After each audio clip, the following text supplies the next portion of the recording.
नमस्कार दोस्तों। स्वर्ग और नर्क। एक बुजुर्ग औरत मर गई।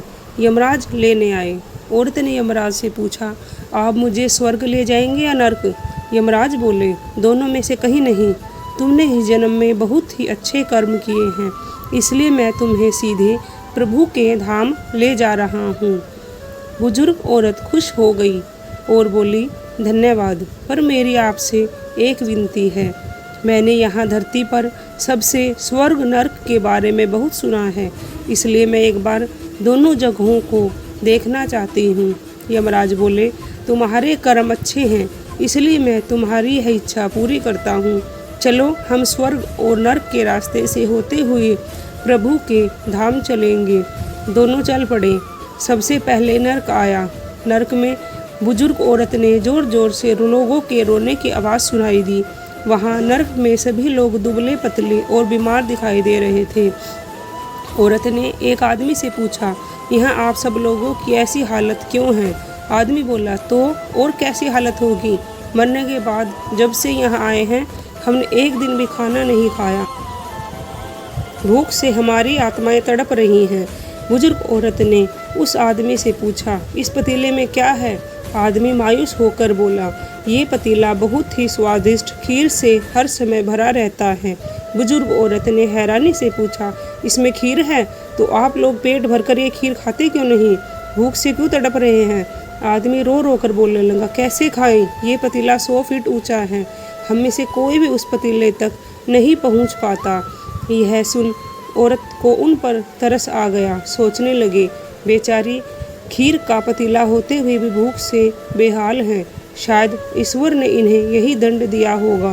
अब यमराज बुजुर्ग औरत से बोले, चलो, हमें देर हो रही है। दोनों चल पड़े। कुछ देर चलने पर स्वर्ग आया। वहाँ पर बुजुर्ग औरत को सबके हंसने और खिलखिलाने की आवाज़ सुनाई दी। सब लोग बहुत खुश दिखाई दे रहे थे। उनको खुश देखकर बुजुर्ग औरत भी बहुत खुश हो गई।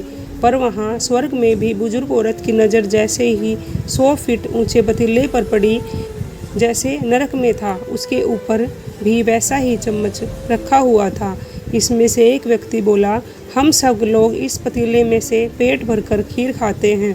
औरत बोली, पर कैसे? पतीला तो बहुत ऊंचा है। व्यक्ति बोला, तो क्या हो गया? पतीला ऊंचा है तो यहाँ पर कितने सारे पेड़ हैं। हमने इन पेड़ों की लकड़ी ली, उनको काटा और एक विशाल सीढ़ी का निर्माण किया। उस लकड़ी के सीढ़ी के सहारे हम पतीले तक पहुँचते हैं और सब खीर मिलकर आनंद लेते हैं।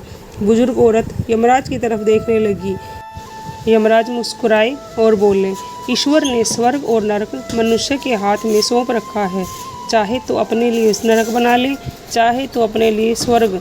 ईश्वर ने सबको एक समान हालातों में डाला है।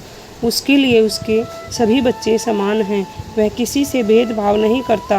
वहाँ नरक में भी पेड़ पौधे सब थे, पर वह लोग खुद ही आलसी हैं।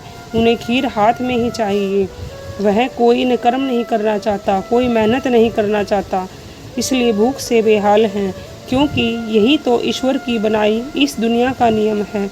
जो कर्म करेगा, मेहनत करेगा, उसी को मीठा फल खाने को मिलेगा। स्वर्ग के सपने छोड़ दो, नर्क का डर छोड़ दो। बस आपकी वजह से किसी का दिल न दुखे, इतना सोचो और बाकी सब कुदरत पर छोड़ दो। दोस्तों, मुझे उम्मीद है कि आपको यह कहानी बहुत अच्छी लगी होगी। अगर आपको यह कहानी अच्छी लगी हो तो आप कमेंट करके ज़रूर बताएं और इसे दूसरों के साथ भी शेयर करें। धन्यवाद।